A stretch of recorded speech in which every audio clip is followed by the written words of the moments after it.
AI जिस तरह से इंसानों जैसा टेक्स्ट लिखता है, वो देखकर कमाल ही लगता है ना? पर कभी सोचा है कि पर्दे के पीछे ये जादू आखिर चलता कैसे है? आज हम इसी रहस्य से पर्दा उठाएंगे। और यही वो सवाल है जो हमें एआई के कह सकते हैं दिमाग के अंदर ले जाएगा। हम देखेंगे कि एआई शब्दों को कैसे चुनता है, वो ये सब कैसे सीखता है और वो कौन सी रणनीतियां हैं जो उसे इतना पावरफुल बनाती हैं। तो चलिए इसमें गहराई से उतरते हैं और पता लगाते हैं कि ये सब काम कैसे करता है। देखिए, इसका जो सबसे बड़ा राज है ना, वो बहुत सिंपल है। एक लार्ज लैंग्वेज मॉडल यानी एलएलएम असल में बस एक बहुत ही सोफिस्टिकेटेड, कह लीजिए अगला शब्द पहचानने वाला इंजन है। बस यही यही इसका सबसे बड़ा राज है। तो होता क्या है कि जब एआई को कुछ शब्द दिए जाते हैं तो वो अगले मुमकिन शब्दों की एक पूरी लिस्ट बना लेता है और हर शब्द के साथ एक प्रोबेबिलिटी, एक संभावना जुड़ी होती है। इसे ऐसे समझिए जैसे हम कोई अधूरा वाक्य पूरा कर रहे हों। मान लीजिए वाक्य है, मैंने पिज्जा खाया जब वह अभी भी, तो इसके बाद गरम शब्द आने की संभावना सबसे ज्यादा होगी, है ना? एआई बिल्कुल ऐसे ही सोचता है। अब दिलचस्प बात यह है कि अगला शब्द चुनने का कोई एक तरीका नहीं है। जी नहीं, अलग अलग स्ट्रैटेजीज से बिल्कुल अलग अलग रिजल्ट्स मिलते हैं। तो चलिए एक एक करके इन तरीकों को देखते हैं। ये सबसे सिंपल तरीका है, पर इसमें कुछ दिक्कतें भी हैं। इसमें होता ये है कि मॉडल हमेशा सबसे सेफ रास्ता चुनता है। मतलब जिस शब्द की प्रोबेबिलिटी सबसे ज्यादा है, बस उसी को उठा लेगा। और इसका नतीजा क्या होता है? इसका नतीजा होता है ऐसा टेक्स्ट जो बार बार खुद को दोहराता है और सुनने में बिल्कुल भी नेचुरल नहीं लगता। आप देख सकते हैं, ये बस एक ही बात को बार बार एक लूप में फंस गया है। तो इससे बचने का एक और क्रिएटिव तरीका है रैंडम सैम्पलिंग। इसमें थोड़ी रैंडमनेस या कह लें अनप्रेडिक्टेबिलिटी डाली जाती है, जिससे आउटपुट ज्यादा मजेदार और अलग अलग तरह का हो सकता है। अब देखिए दोनों तरीकों का फर्क कितना साफ नजर आ रहा है। एक तरफ ग्रीडी डिकोडिंग है जो एक ही लूप में फंसा हुआ है, और दूसरी तरफ रैंडम सैम्पलिंग जो ज्यादा लॉजिकल और दिलचस्प बात कह रहा है, जिसका वाकई कोई मतलब निकल रहा है।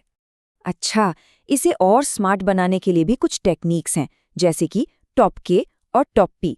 ये क्या करती हैं? ये मुमकिन शब्दों के पूल को थोड़ा छोटा कर देती हैं।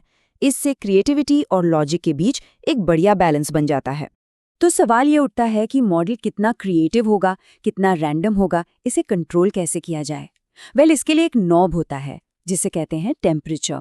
ये बहुत मजेदार कॉन्सेप्ट है। जब टेम्परेचर कम होता है तो मॉडल सबसे मुमकिन शब्दों को और भी ज्यादा तवज्जो देता है, मतलब आउटपुट ज्यादा प्रिडिक्टेबल होगा।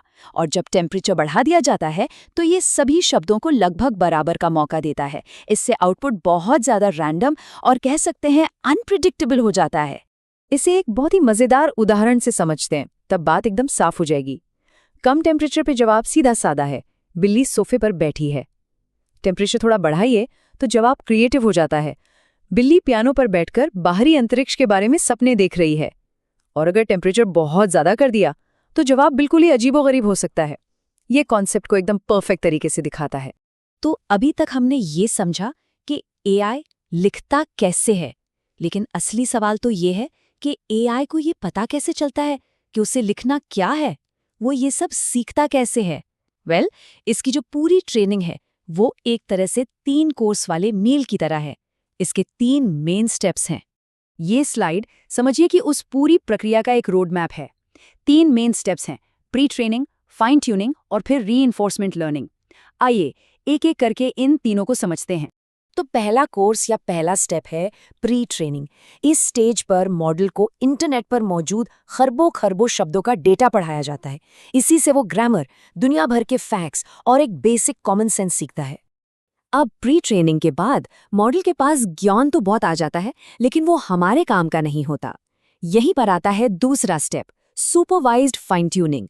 इसमें उसे सिखाया जाता है कि अपने ज्ञान का इस्तेमाल कैसे करना है, इंसानों की तरह बातचीत कैसे करनी है और दिए गए निर्देशों को कैसे मानना है। और फिर आता है फाइनल कोर्स, तीसरा और सबसे जरूरी स्टेप, RLHF यानी reinforcement learning from human feedback. इसमें इंसान एआई के दिए हुए जवाबों को रेट करते हैं, अच्छा, बुरा, बहुत अच्छा। और इसी फीडबैक से एआई सीखता है कि कौन सा जवाब मददगार है, कौन सा ईमानदार है और कौन सा सुरक्षित है। पर ये पूरी ट्रेनिंग प्रोसेस परफेक्ट नहीं है। जिस डेटा पर इसे ट्रेन किया जाता है, उसी डेटा से कुछ बड़ी परेशानियां भी खड़ी हो जाती हैं। सबसे बड़ा उदाहरण है बायस, यानी पूर्वाग्रह। देखिए, अगर ट्रेनिंग डेटा में ही जेंडर को लेकर या किसी और चीज को लेकर भेदभाव है, तो एआई भी वही सीख लेता है और फिर अपने जवाबों में उसे दोहराने लगता है, जैसा कि हम यहाँ देख सकते हैं। एक और बहुत बड़ी प्रॉब्लम है जिसे हैलुसिनेशन कहते हैं। इसका मतलब है जब एआई ऐसी बातें कहने लगे जो सच नहीं है, जो पूरी तरह से मनगढ़ंत है, और इसके बहुत गंभीर परिणाम हो सकते हैं। जैसे एयर कनाडा के चैटबॉट ने एक यात्री को बिल्कुल गलत जानकारी दे दी थी, जिससे कंपनी को नुकसान हुआ। तो एक पावरफुल लैंग्वेज मॉडल जिसे हम रोज इस्तेमाल करते हैं, उस चैटबॉट में कैसे बदलता है? इसके लिए दो आखिरी और बहुत जरूरी चीजें चाहिए होती है।